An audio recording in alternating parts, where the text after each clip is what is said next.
Good morning. ये है कि क्लाउड कंप्यूटिंग के बारे में जो हम लोगों ने पढ़ा प्रीवियस क्लास में, बच्चों ने देखा, तो आप लोगों ने क्या सीखा? बेसिकली आप लोगों ने क्लाउड कंप्यूटिंग से क्या सीखा, पहले डिस्कस कर लेंगे, फिर आज आगे बढ़ेंगे। क्लाउड कंप्यूटिंग से आप लोगों ने क्या सीखा? मैं सारे बच्चों से पूछ रहा हूँ, वन बाय वन बोलेंगे। सर, क्लाउड कंप्यूटिंग में हम सब सामान को रेंट पर लेकर के अपना काम कर सकते हैं। Very good, very good. और सर अपना स्टोरेज बचा सकते हैं। Very good, very good. और क्लाउड कंप्यूटर एक वर्चुअल पीसी है, लैपटॉप है, जहां आप यूज कर सकते हैं उसको वर्चुअली। ओके, उसको 24/7 ऑन रख सकते हैं। ओके, मनी सेव कर सकते हैं। यस, क्या कर सकते हैं? मनी सेव कर सकते हैं, जो कि हमको रेंट पर लेकर के कुछ समय के लिए जो यूज करना है उसको ले लेते हैं इनसे स्टॉक खरीदने की जगह पे। Okay okay, very good man. और कोई बच्चा? तो इस पर सॉफ्टवेयर या हार्डवेयर दोनों को हम खरीद रेंट पर ले सकते हैं। Yes yes, very good. और सर क्लाउड के थ्रू हम लोग रिमोट एक्सेस कर सकते हैं कहीं कहीं किसी सिस्टम पे भी कहीं से। Remote access, that is a big advantage point of cloud computing, remote access. Very good. Who has told this answer? Sir Rahul. Rahul, very good Rahul. और बताओ। Thank you sir. Sir cloud पर स्पेस खरीद कर अपना स्टोरेज उस पे मतलब डाटा उसमें रख सकते हैं, सेव कर सकते हैं। ओके, खरीद कर नहीं, रेंट पे। ठीक है, ठीक है, इट्स ओके। आगे। Developing new application and services. Yes yes, very good. New application और सर्विस भी डेवलप कर सकते हैं। Very good. और analysis of data. Very good. Analysis of data का क्या मतलब होता है? बहुत इंपॉर्टेंट पॉइंट है जो आपको प्रोग्रामिंग में भी काम आएगा, डीबीएमएस में भी काम आएगा, पाइथन अगर पढ़ रहे हैं तो पाइथन में भी काम आएगा।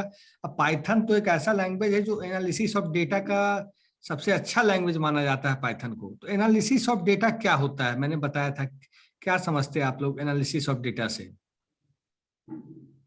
सर डाटा को एनालाइज करता है। एग्जाम्पल दीजिएगा। सर जैसे पाइथन एक केस सेंसिटिव प्रोग्रामिंग लैंग्वेज है। बिल्कुल है।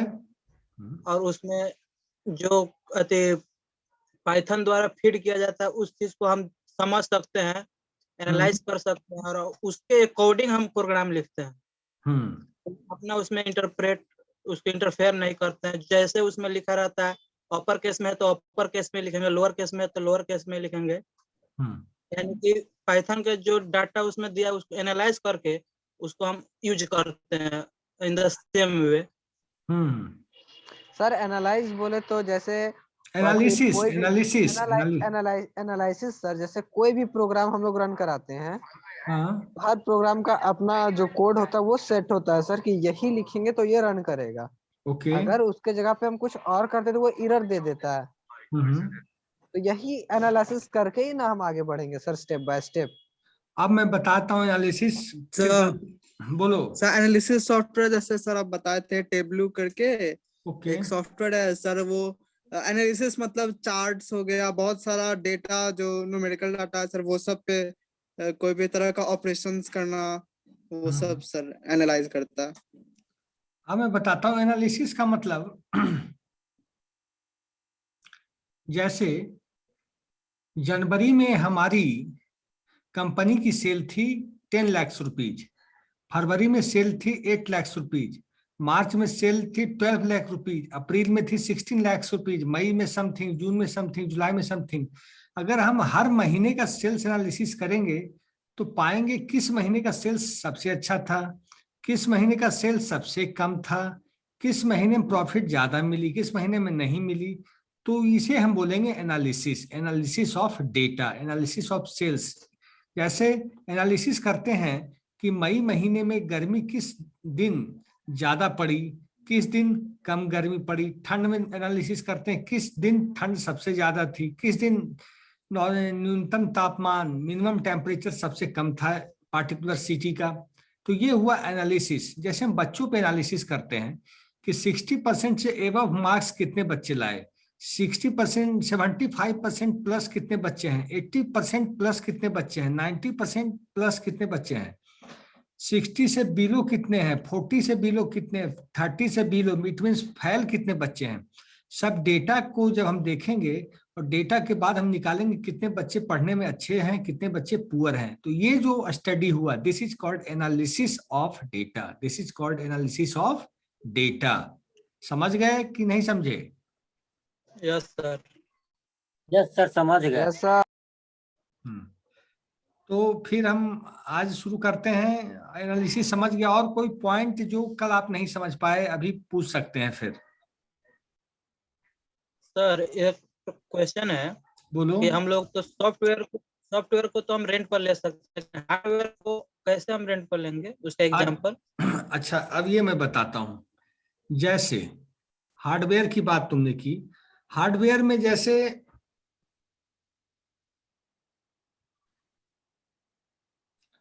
हार्डवेयर पहले क्या होता था, जैसे हमें कहीं हार्डवेयर इंस्टॉल करना होता था, हार्डवेयर की जरूरत कैसे खत्म हुई। पहले क्या होता था, हमने कहा कि हमें एक डेटा स्टोरेज बनाना है, एक सुपर कंप्यूटर लगाना है, एक क्लाउड स्टोरेज बनाना है।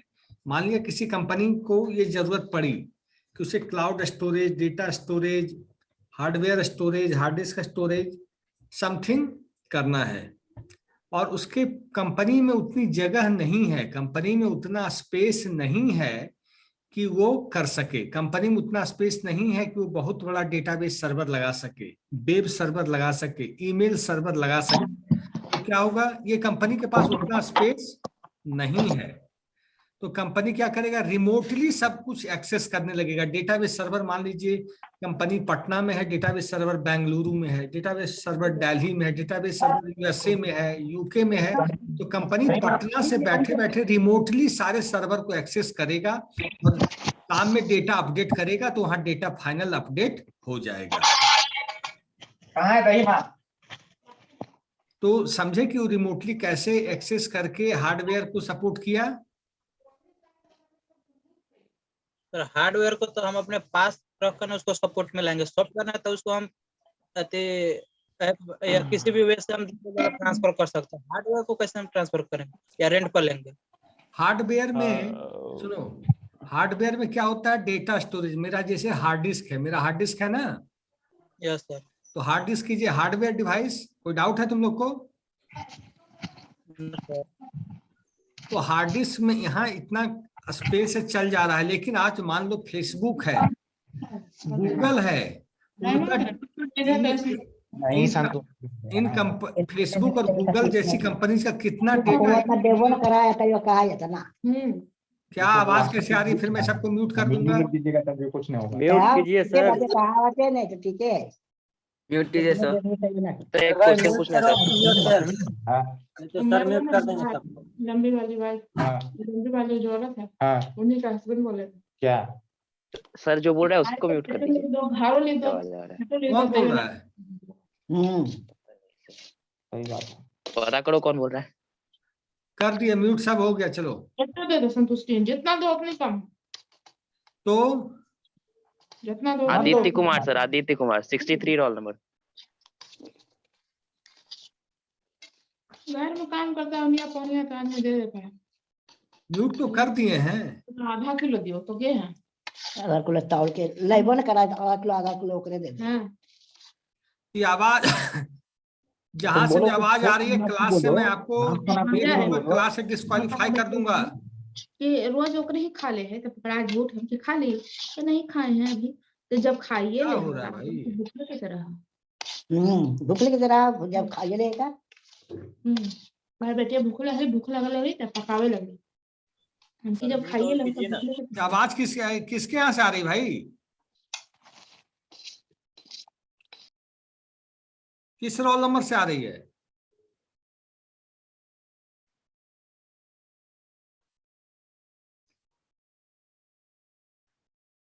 ठीक है,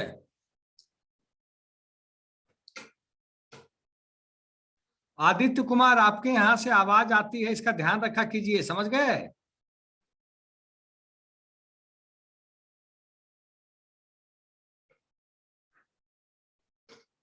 हाँ, तो जैसे अब अनम्यूट करके स्टार्ट किया जाए पढ़ाई।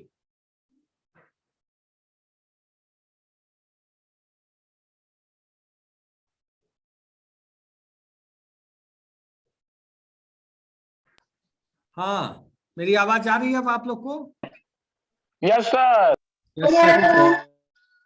तो हाँ, ये कह रहे थे कि जैसे आज फेसबुक पे एक दिन में कितना डेटा जनरेट होता होगा? Trillions of. तो क्या कंपनीज उतना डेटाबेस स्टोरेज अपने ऑफिस के अंदर उतना क्रिएट कर सकती है? उतना डेटाबेस स्टोरेज सेंटर, उतना सर्वर डेटाबेस सर्वर कंपनी लगा सकती है उतना, कि जितना डेटा पूरी दुनिया में पॉपुलेट हो रहा है उतना उसके ऑफिस में उतना स्टोर हो जाए? It is not possible. और ये भी नहीं संभव है कि उतना डेटा सेंटर को खरीदा जा सके। उतना डेटा सेंटर को खरीदने की भी पॉसिबिलिटीज नहीं है। तो क्या होता है क्लाउड कंप्यूटर का यूज फिर रेंट पे ले लेती है कंपनीज की। ओके, डेली मतलब क्या मैंने बताया, क्लाउड कंप्यूटिंग में हमें per day, per month, per hour तक का पैसा देना पड़ता है। जितना हम यूज करेंगे उस रिसोर्स को, उसी रिसोर्स के हिसाब से हम देंगे। जितना हम उस रिसोर्स को यूज करेंगे उस हिसाब से देंगे। जैसे सिंपल सी बात सीखो, जैसे आज क्या होता है कि अगर कोई आदमी गोवा घूमने जा रहा है, किसी सिटी में घूमने जा रहा है, तो उसे स्कूटी और बाइक भी फुल डे किराए पे मिल जाती है कि एक दिन आप बाइक रखिए, पूरा शहर घूमिए, आपको इतना पैसा पे करना पड़ेगा।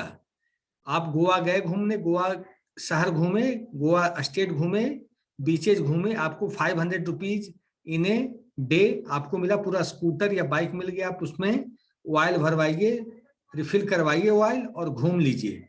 तो क्या हुआ, क्लाउड कंप्यूटिंग का कंसेप्ट व्हीकल कंप्यूटिंग हुआ कि नहीं?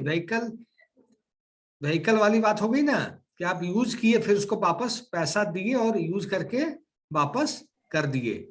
तो उसी तरीके से क्लाउड में हर कुछ, everything, what ever resource you want, चाहे डेटा स्टोरेज, चाहे क्लाउड स्टोरेज, चाहे इंटरनेट, चाहे प्रोटोकॉल्स, चाहे नेटवर्किंग, चाहे इनपुट आउटपुट, चाहे कोई सा भी हार्डवेयर कॉन्फ़िगरेशन, कोई सा software configuration, what ever you want you will get on cloud on rent.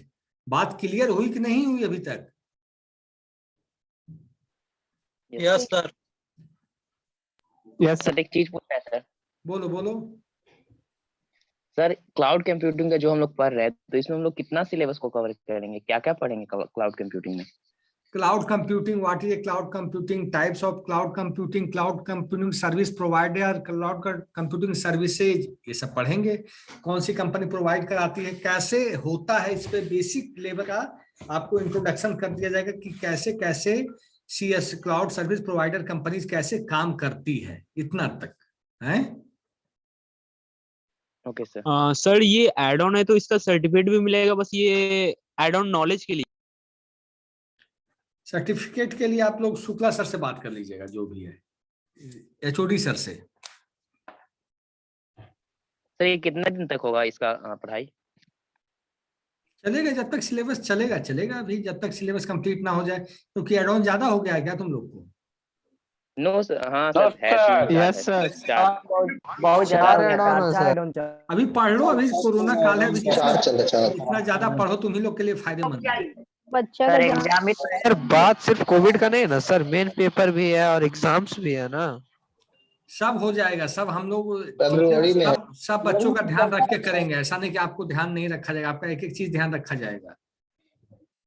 Sir आप तो ध्यान रखिएगा, यूनिवर्सिटी नहीं ना ध्यान रखेगा सर। हाँ चलो पढ़ाइए सर। सारा बहुत पीछे। क्या पीछे है?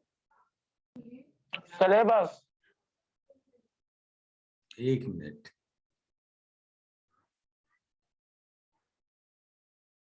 एक मिनट नंबर से ऐसे पास हो जाएंगे सर? क्या बोल रहे हो? ऐसे पढ़ेंगे तो अच्छा नंबर से पास हो जाएंगे? हाँ हाँ। सबको म्यूट करें, क्लास शुरू कीजिए ना। टॉपिक पे ध्यान दो। हाँ मैं अब टॉपिक 1 मिनट शुरू कर रहा हूँ क्लाउड। 1 मिनट।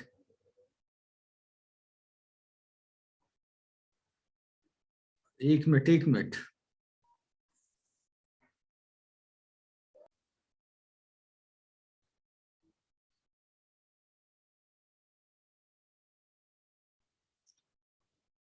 देखो, कैरेक्टरिस्टिक्स ऑफ क्लाउड कंप्यूटिंग ये आप लोगों ने लिख ली थी, तो आपके बैच ने agility, high ability and reliability ये सब हो गया था कि होना बाकी है अभी? नो सर, नहीं हुआ है सर ये सब। लिखिए कैरेक्टरिस्टिक्स ऑफ क्लाउड कंप्यूटिंग, ये इंटरव्यू में जरूर पूछा जाता है ये सब चीजें। सर पीडीएफ ग्रुप में सेंड कर दीजिएगा। भेजते हैं सर। पहले लिखो सर पीडीएफ सेंड कर दीजिए और यहाँ पे पढ़ा दीजिए, नहीं तो बहुत टाइम हो जाएगा सर, आधा घंटा ऐसे ही खत्म हो जाएगा। ठीक है, कैरेक्टरिस्टिक्स क्या होता है सुन लो। पहला होता एजिलिटी। एजिलिटी का मतलब होता, फर्स्ट जो क्लाउड कंप्यूटिंग का जो सबसे इंपॉर्टेंट फीचर्स है एजिलिटी। एजिलिटी का मतलब कि cloud works in A distributed computing environment. Distributed और सेंट्रलाइज्ड आप लोग को क्लियर होगा। डिस्ट्रीब्यूटेड और सेंट्रलाइज्ड। डिस्ट्रीब्यूटेड का मतलब ये हुआ कि एक कॉपी बहुत जगह, बहुत लोकेशन पे रखी हुई होती है। एक कॉपी जो ओरिजिनल कॉपी है वो डिफरेंट लोकेशंस पे है, that is in distributed environment. Centralised में क्या होता है, एक ही कॉपी है और वो सेंट्रलाइज्ड पोजीशन में है। और डिस्ट्रीब्यूटेड से एक फायदा होता है कि एक कॉपी अगर है वो डिस्ट्रीब्यूटेड फॉर्मेट में है तो वो आराम से जितने भी यूजर्स उसको एक्सेस करना चाहें कर सकते हैं। जैसे समझो कि एक बहुत बड़ा डेटा स्टोरेज एरिया है, डेटा स्टोरेज बहुत बड़ा है, तो डेटा स्टोरेज में हो सकता है उसमें 10 कंपनी उस पार्टिकुलर डेटा स्टोरेज को यूज कर रही हो। वो डेटा स्टोरेज मान लीजिए 1 लाख जीबी का वो डेटा स्टोरेज हो, तो 1 लाख जीबी का डेटा स्टोरेज है तो उसको 10 कंपनी 15 कंपनी क्लाउड के माध्यम से, रिमोट एक्सेस के माध्यम से यूज कर रही है। तो अगर ये डिस्ट्रीब्यूटेड माध्यम में नहीं होगा तो क्या रिसोर्स शेयरिंग करना इतना आसान होगा? रिसोर्स शेयरिंग टफ हो जाएगी। डिस्ट्रीब्यूटेड में रिसोर्स शेयरिंग करना ज्यादा आसान होता है। और जब एक्चुअल कॉपी मेनी लोकेशंस पे होती है तो उसको अपडेट करना भी काफी इजी हो जाता है। सेंट्रलाइज्ड में ये प्रॉब्लम होती है कि सेंट्रलाइज्ड में जो पावर होता है, जो सब कुछ होता है, वो एक आदमी कर सकता है। डिस्ट्रीब्यूटेड में मल्टीपल आदमी उस रिसोर्स पे एक्सेस कर सकता है। सिंपल सी बात समझो कि मान लो एक डेटाबेस स्टोरेज है, वो डेटाबेस स्टोरेज बेंगलुरु में रखा हुआ है और अगर उसमें सेंट्रलाइज का कॉन्सेप्ट हो जाएगा तो एक ही आदमी उस डेटाबेस स्टोरेज को एक टाइम में यूज कर पाएगा। मान लीजिए उसको 10 आदमी ने उस डेटाबेस स्टोरेज का थोड़ा थोड़ा सा पार्ट रेंट पे ले रखा है, तो 9 लोगों को वेट करना पड़ेगा। जब तक पहला का काम नहीं खत्म होगा तब तक दूसरा का नंबर नहीं आएगा, सेकंड का काम नहीं खत्म होगा तो थर्ड का नंबर नहीं आएगा, थर्ड का काम नहीं खत्म होगा तो फोर्थ का नंबर नहीं आएगा। ऐसे आप सोचो कि जो 10th पोजीशन पे है, 10th पोजीशन पे अगर उसने रिक्वेस्ट की है डेटाबेस स्टोरेज के लिए तो उसको कितना लंबा वेट करना पड़ेगा, मतलब उसके लिए वेटिंग टाइम कितना ज्यादा हो जाएगा। बट जो डिस्ट्रीब्यूटेड में क्या है, कॉपी सबके पास है, रिसोर्स कॉपी का मतलब रिसोर्स सबके पास है। Everybody can update as per that process that requirement need. बात समझ गए कि नहीं समझे आप लोग? ऑनलाइन सेकेंड है high availability. High availability and reliability.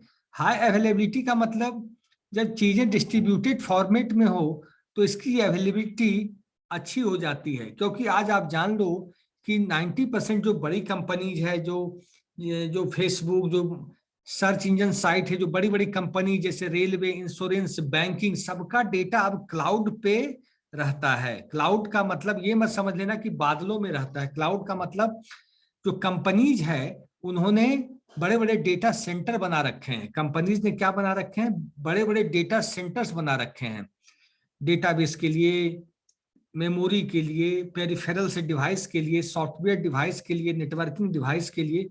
तो वहां क्या है, आप अप्लाई किए थ्रू द ऑनलाइन प्रोसेस और उसके बाद जो भी आपको रिक्वेस्ट करना है, जो भी आपको रिसोर्स चाहिए, you will get on the rent process. आपको सारी चीजें रेंट प्रोसेस पे अवेलेबल हो जाएगी। तो बड़ी बड़ी कंपनियां इसके लिए है। जो सबसे बड़ी कंपनी अभी है अमेजॉन वेब सर्विसेज, AWS। आप सोचते होगे जैसे आज सारे बच्चे जितने बच्चे जुड़े हुए हैं ऑनलाइन, सब बच्चे ऑनलाइन कुछ ना कुछ मार्केटिंग करते होंगे। ऑनलाइन करते हो कि नहीं तुम लोग? Yes sir. अमेजोन के थ्रू हमें लगता है जितने बच्चे हैं अधिकतर बच्चे कुछ ना कुछ करते होंगे। नहीं करते हैं sir. Yes sir, yes sir. No sir, नहीं करते हैं। सर नेट खत्म हो गया, अटेंडेंस कर लीजिए ना। फ्लिपकार्ट से चाहे अमेजोन से चाहे किसी से करते हैं, इसीलिए मैं अनम्यूट कर देता हूँ। आप लोग की 50 शिकायतें रहती नो हैं। सर, नो नो सर मत कीजिए सर। नहीं सर, ठीक है सर, फ्रीडम ठीक है सर, ठीक है सर। हाँ, तो होता क्या है, तो जिस तरह अमेजोन पे हम अपने घर का सामान खरीदते हैं, अपना मोबाइल खरीदते हैं, लैपटॉप खरीदते हैं, जो भी जरूरत के हिसाब से चीजें हम खरीदते हैं, उसी तरह से अमेजन ने खुद अमेजन वेब सर्विसेज नाम की एक कंपनी बना रखी है, जो दुनिया की टॉप 3 कंपनी है जो क्लाउड सर्विस प्रोवाइडर है। सोच सकते हो अमेजन ने क्लाउड सर्विस प्रोवाइडिंग का भी काम करता है कि जिसको जो चीज चाहिए, जिसको हार्डवेयर रिसोर्स, जिसको सॉफ्टवेयर रिसोर्स, जिसको डेटाबेस स्टोरेज, जिसको मेमोरी, जिसको सॉफ्टवेयर, सब कुछ प्रोवाइड करने का काम कौन करता है? उसका नाम है अमेजन वेब सर्विसेज। इस तरह 5-6 कंपनियां हैं, लेकिन अमेजन भी टॉप मोस्ट कंपनी है। अमेजन है, माइक्रोसॉफ्ट एज्योर है, गूगल है। तो इसमें क्या है कि रिसोर्स, जब कंपनी ने क्या किया, रिसोर्स काफी हाई अवेलेबल कर लिया, और जिसको चाहिए उसको on rent, on demand, on देखो क्लाउड कंप्यूटिंग का जो कंसेप्ट है, on rent, on demand and online. Offline का कंसेप्ट है, बताओ कोई? No sir. ऑफलाइन का कंसेप्ट दूर दूर तक नहीं है। जब भी क्लाउड कंप्यूटिंग काम करेगा तो ऑनलाइन प्रोसेस में ही काम करेगा। क्लाउड कंप्यूटिंग जब भी काम करेगा तो ऑनलाइन मोड में ही काम करेगा। थर्ड है हाई स्केलेबिलिटी। स्केलेबिलिटी का क्या मतलब होता है, मैंने आपको बताया था जब आपका क्लास लिया था मैंने।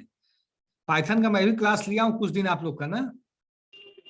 सर 1 या 2 क्लास लिया। हाँ, तो उसमें हाई स्केलेबिलिटी बताया था मैंने। क्या होता नो है सर। स्केलेबिलिटी? फेच डिकोड क्या करना है? स्केलेबिलिटी का मतलब मैं ये बता रहा हूं। स्केलेबिलिटी क्या होती, आज सिंपल सी बात समझो कि आज आप जाते हो और डालते हो www.google.com, www.gmail.com, www.facebook.com, www.youtube.com, www.yahoo.com, और आपका वेब एप्लीकेशन पे जब रिजल्ट आता है, जैसे आप 10th का एग्जाम दिए होंगे, 12th का एग्जाम दिए होंगे, तो आप लोग को भी रिजल्ट आया होगा, आप लोग का भी रिजल्ट आया होगा।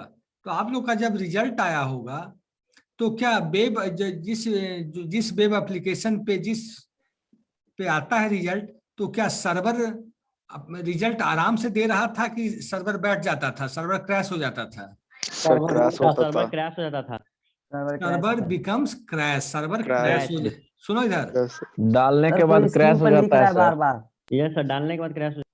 ठीक है, तो सर्वर क्रैश हो जाता था। इसका मतलब ध्यान से सुनो कि that web application and web server is not scalable. Scalable का मतलब अब ये समझो कि जितने लोग, आज सोचो कि फेसबुक पे थ्रू आउट दी वर्ल्ड कितने लोग एक साथ रिक्वेस्ट करते होंगे लॉगिन होने के लिए, या एक साथ कितने लोग लॉगिन हो रखे होंगे पूरी दुनिया में? Billion sir, through out the world की मैं बात करूं, ट्रिलियंस। लेकिन मोर देन ट्रिलियंस। सबका दूध का रहता है sir. Billion sir, billion, trillion नहीं होगा। जितना ट्रिलियन नहीं होगा, उतना ट्रिलियन होगा ठीक भाई, है, उतना पॉपुलेशन होगा। It's okay. लेकिन वो क्या तो डालने के बाद पता चलेगा। लेकिन डाल के देखो ना। सुनो, फिर बहस करने लगे, यही कमी है तुम लोग में। लेकिन कहाँ से ये सब आ जाता है? लेकिन क्या होता फिर, क्या फेसबुक का सर्वर कभी डाउन होते आपने सुना है कि ज्यादा लोग हो गए तो फेसबुक का सर्वर बैठ गया? No sir. पहले होता था सर। कभी फेसबुक का भी डाउन होता है।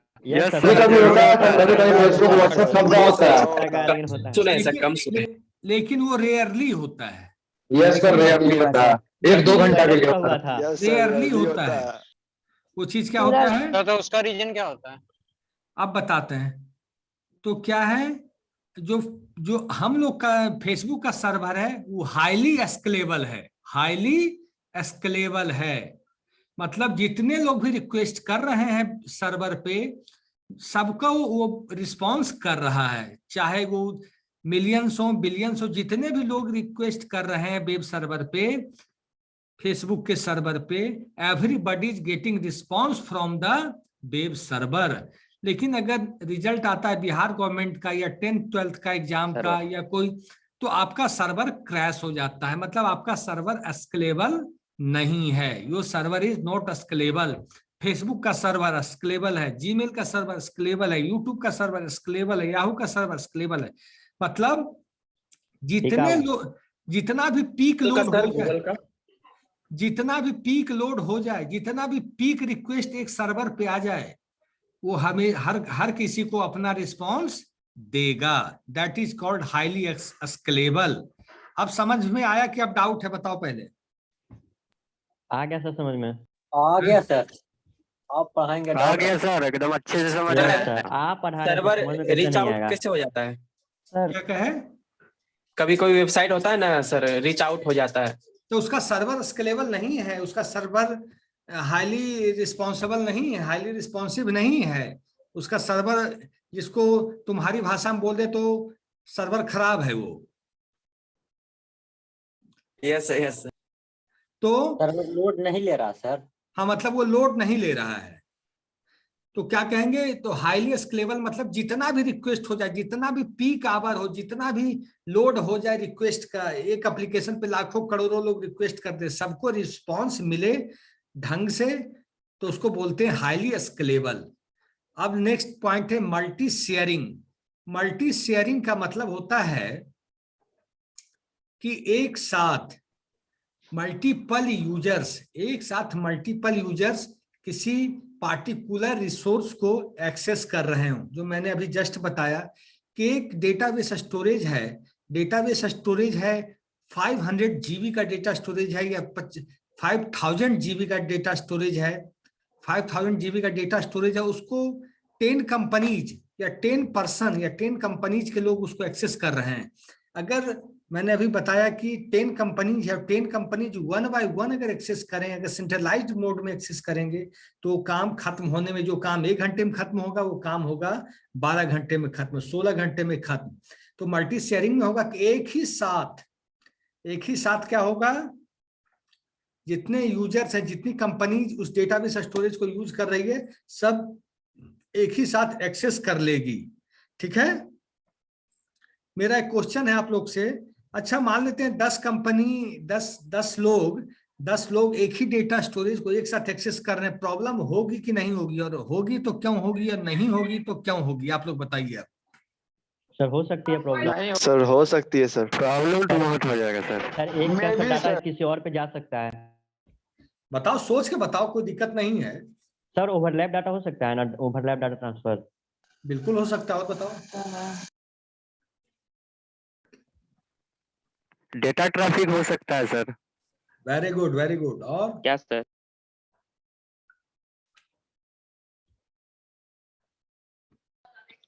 सर डेटा का क्रैश भी हो सकता है।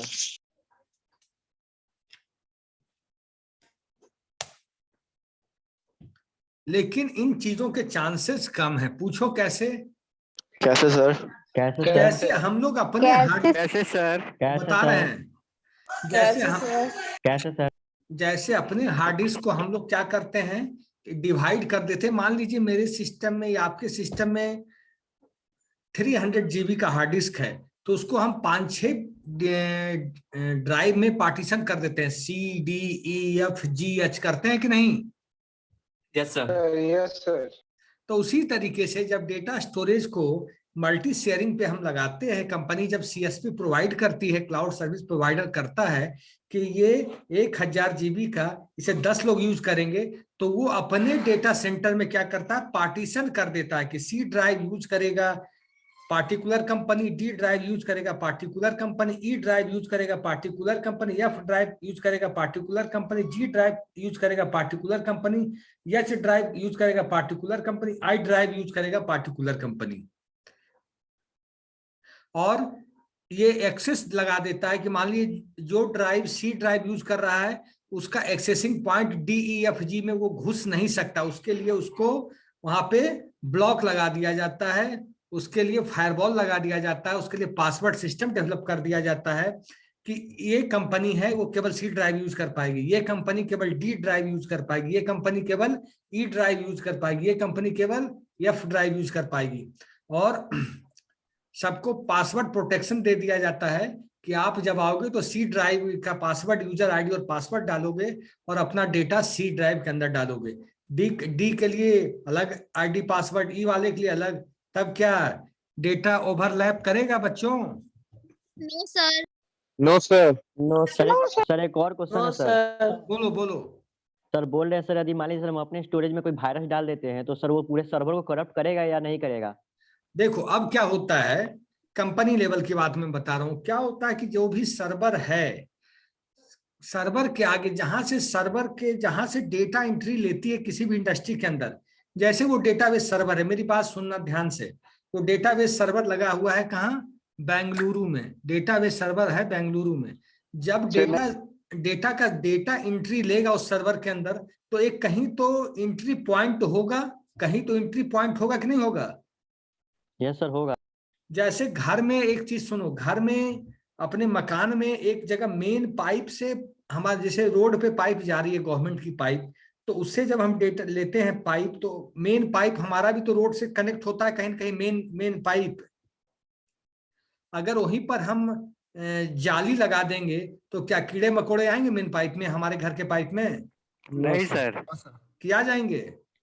नहीं सर। तो उसी तरीके से जो डेटाबेस सर्वर है, ये जब कंपनी ने बांटा 10 लोगों को, C D E F G H I J, मान लीजिए है कि डेटाबेस स्टोरेज इतने लोग यूज करेंगे, C D E F G H I J, ठीक है, सब लोग अपना अपना डेटा करेंगे, लेकिन जहां मेन पॉइंट होगा वहीं पर कंपनी क्या करेगी? फायरवॉल लगा देगी कि कोई भी अनवांटेड अनसॉलिसिटेड डेटा इंटर नहीं कर सके।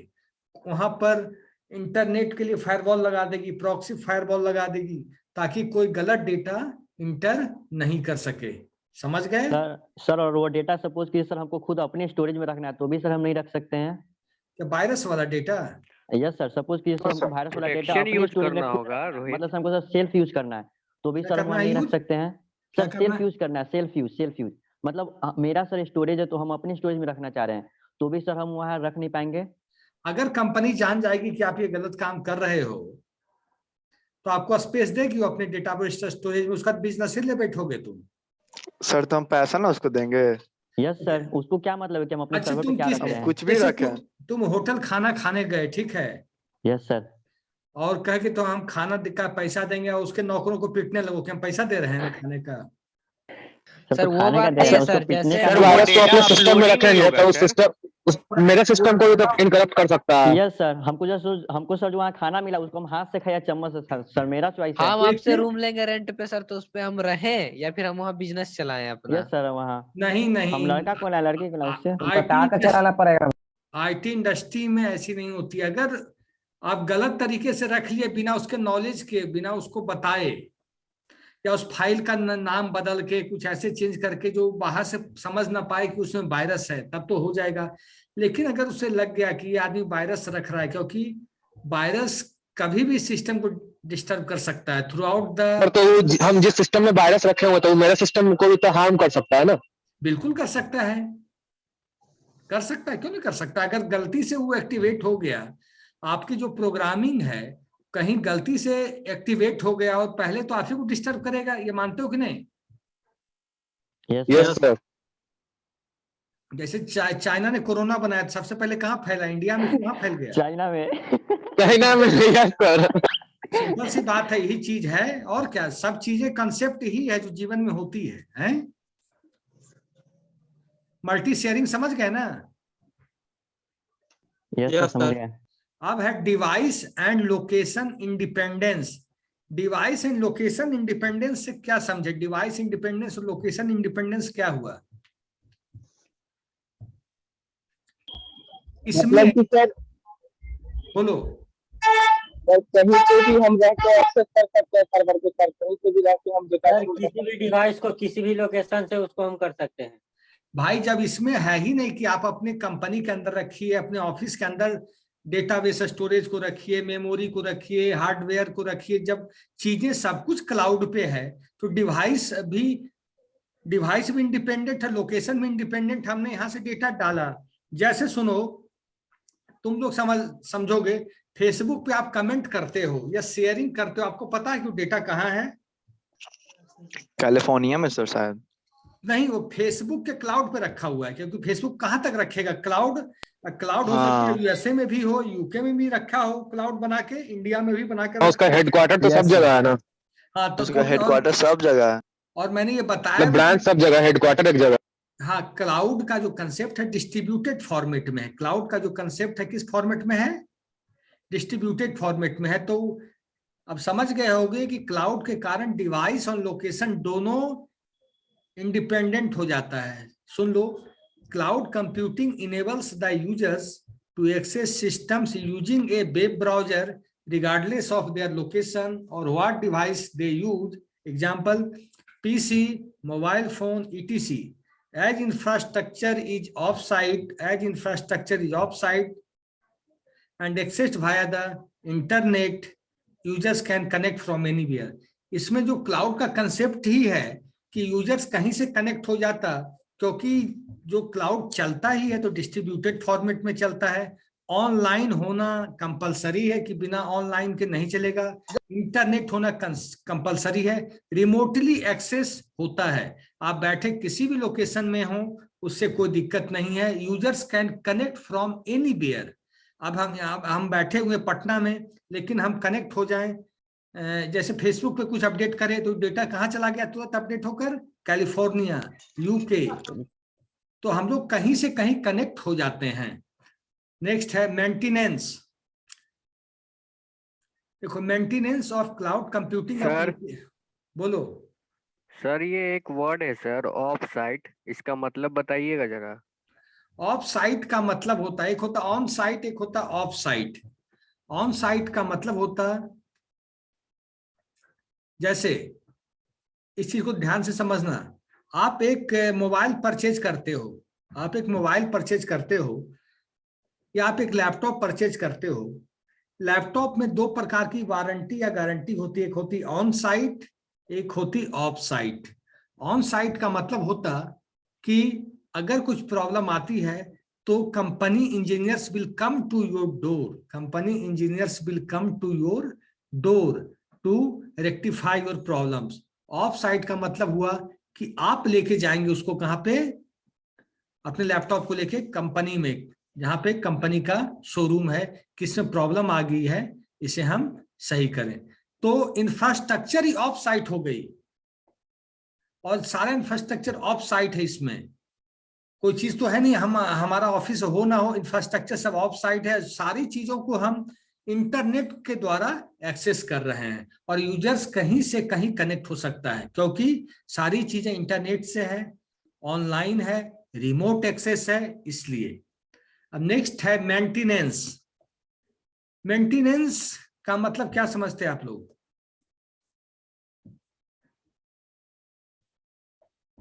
मेंटेनेंस करना सर। सर किसी भी चीज को टाइम टू टाइम रिपेयर करते रहना, यदि उसमें कोई बग है तो। देखो, मेंटेनेंस क्या होता है? मेंटेनेंस हर चीज जब यूज होने लगती है तो कुछ ना कुछ प्रॉब्लम्स आना, कुछ उसमें अपडेशन होना, कुछ उसमें चेंजिंग होना, ये लगा रहता है कि नहीं? जब चीजें एक बार हो जाती है फिर भी उसमें कुछ ना कुछ रिक्वायरमेंट, कुछ ना कुछ चेंजेस होता रहता है। Like just servicing. Yes, servicing. आप जान लो कि इंडिया की 80% सॉफ्टवेयर कंपनी मेंटेनेंस पे चल रही है। सॉफ्टवेयर के मेंटेनेंस पे 80% कंपनी आज के डेट में इंडियन चल रही है। सर, मेंटेनेंस का मतलब maintenance of cloud computing application is easier since they do not need to be installed on each user's computer and can be accessed from different places, so it reduces the cost also. देखो क्यों maintenance इसलिए easy हो जाता है, आज मान लीजिए आपका एक ऑफिस है, ऑफिस में 200 सिस्टम लगा हुआ है, 200 सिस्टम में कुछ ना कुछ प्रॉब्लम आ रही है, और क्लाउड में क्या है, डेटाबेस स्टोरेज एक जगह है, हार्डवेयर स्टोरेज एक जगह है, मेमोरी स्टोरेज एक जगह है, पेरिफेरल डिवाइस एक जगह है, कोई भी प्रॉब्लम हुई तो एक जगह रहकर आदमी उस प्रॉब्लम को सॉर्ट आउट कर लेगा। और ऐसे क्या होता है मेंटेनेंस में, कंपनी का फोन गया, फिर कंपनी के बंदे आए, वो जो भी प्रॉब्लम्स है हार्डवेयर का सॉफ्टवेयर का, फिर बंदे आकर सही किए। जो बंदे मान लो आपकी कंपनी बेंगलुरु में है, बंदे यूएसए से आए, तो आने जाने का, एयर का टिकट, होटल में रुकने का टिकट, सब पैसा उन्होंने लिया। अब क्या है मेंटेनेंस में, आपने यहाँ से मेल कर दी कि हमारी ये प्रॉब्लम है, ये डेटाबेस में प्रॉब्लम आ रही है, डेटाबेस अपडेट नहीं हो रहा है, डेटाबेस मेंटेन नहीं हो रहा है, डेटाबेस का बैकअप नहीं हो रहा है, डेटाबेस की रिकवरी नहीं हो रही है। तो बंदा दूर बैठे ही आपने यहाँ से मेल कर दिया, वो बंदा कैलिफोर्निया बैठा है, सन जर्सी में बैठा है, बेंगलुरु में बैठा है, वो जाकर मेंटेन कर दिया और आपका डेटाबेस काम करने लगा, आपकी नेटवर्किंग काम करने लगी, आपका प्रोटोकॉल्स चलने लगा। पहले क्या होता था, जब तक क्लाउड का कंसेप्ट नहीं था, तो आपने बुलाया, सामने बंदा वहां से आया, क्योंकि इसमें क्या बताया, इसमें हम जो बताए कि सारा काम रिमोटली एक्सेस हो जाता है, सारा काम क्या होता है, रिमोटली एक्सेस हो जाता है ना। Yes sir. तो उस बंदे को आने की जरूरत भी नहीं है, तो कंपनी का जो कॉस्ट है वो भी बचता है, कंपनी का क्या होता है, कॉस्ट बचता है। ठीक है,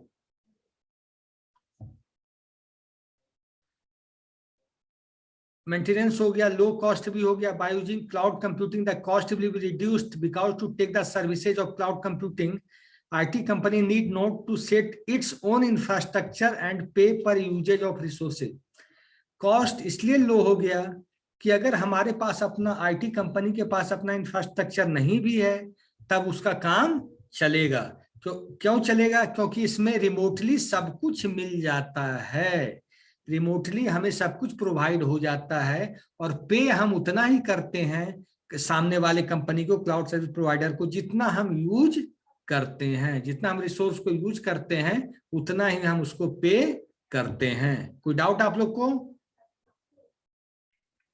no sir. No sir. Data खत्म हो गया सर। No sir. लास्ट है services in the pay per use mode. इसमें जितना भी हम यूज करेंगे, चाहे जो भी API, software, protocols, networking, database storage, cloud storage, जो भी चीज हम यूज करेंगे तो हम उतना ही पे करेंगे उसका जितना हम यूज करेंगे, जितना हम यूज करेंगे। समझ गए? मतलब अगर हमने दुकान पे गए या शॉप पे गए, अगर हमने, सिंपल सी बात है, जैसे होटल में खाते हैं बच्चे कि 2 गोलगप्पा खाए तो 2 का पैसे देंगे, 10 खाएंगे तो 10 का पैसे देंगे। सिंपल सी बात इसमें यही है कि जितना आप यूज करोगे उतना पैसा आप पेमेंट करोगे। ठीक है,